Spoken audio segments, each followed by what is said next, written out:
একটি খবরের কাগজের মাধ্যমে আমরা জানতে পারি যে ভারতীয় রেলওয়ের পক্ষ থেকে ৮০,০০০ নতুন চাকরি সৃষ্টি হচ্ছে।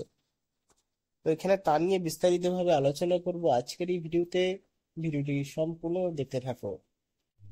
নতুন পদ সৃষ্টি বলা হয়েছে, গত ৮ বছরে প্রথমবারের মতো ভারতীয় রেলপথে নতুন সাম্প্রতিক পরিমাণের সাথে সামঞ্জস্য রেখে নতুন পদ সৃষ্টির উদ্যোগ নেওয়া হয়েছে।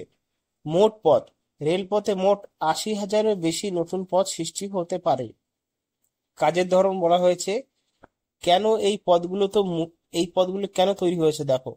এই পদগুলো মূলত রেল সুরক্ষা সংক্রান্ত কাজ নিযুক্ত হবে, যেমন সিগন্যাল ও টেলি যোগাযোগ, civil engineering, electrical electrical rolling stock, train engine, workshop, loco shed, traffic অর্থাৎ ট্রেন পরিচালনা, মেকানিক্যাল, কোচ ইত্যাদি।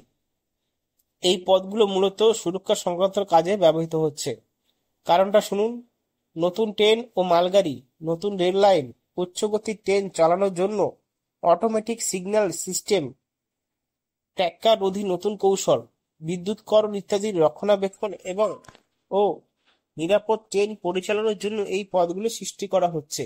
কেন সৃষ্টি করা হচ্ছে তোমাদের এখানে বললে দেওয়া আছে। কারণ নতুন ট্রেন ও মালগাড়ি, নতুন রেল লাইন, উচ্চগতির ট্রেন চালানোর জন্য এই সমস্ত বিষয়ের উপর নির্ভর করে চালু করছে। এবার দেখো ভর্তি প্রক্রিয়া, যেখানে ৮০,০০০-এর মধ্যে বর্তমানে রেলপথে ৬১,৫২৯টি খালি পদ রয়েছে।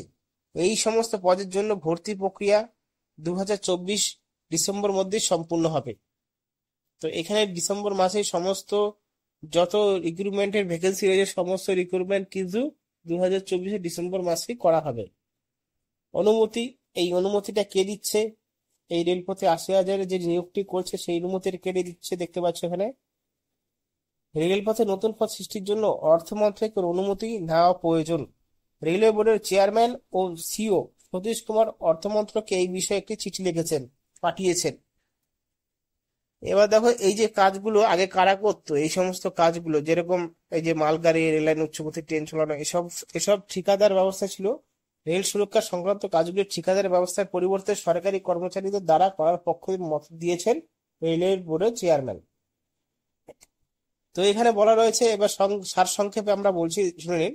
ভারতীয় রেলপথে নতুন ট্রেন, নতুন রেল লাইন, উন্নত প্রযুক্তি ইত্যাদির জন্য রক্ষণাবেক্ষণ ও নিরাপদ পরিচালনার জন্য ৮০,০০০-এর বেশি নতুন চাকরি সৃষ্টি করা হবে। এই পদগুলি মূলত রেল সুরক্ষা সংক্রান্ত কাজে নিযুক্ত হবে। মূল কথা, ভারতীয় রেলপথে বড় ধরনের নিয়োগের সুযোগ সৃষ্টি হয়েছে। এই তো বোঝা গেল। এখানে যে বিষয়টি এখানে তারা বিস্তারিতভাবে বলেছে যে রেলপথে ৮০,০০০ নতুন চাকরি সৃষ্টি হবে। কারণটা তোমাদের পুরোটা বুঝিয়ে দিলাম। যদি ভিডিওটি ভালো লাগে বন্ধুদের সাথে শেয়ার করবে, চ্যানেলকে সাবস্ক্রাইব করবে। ধন্যবাদ।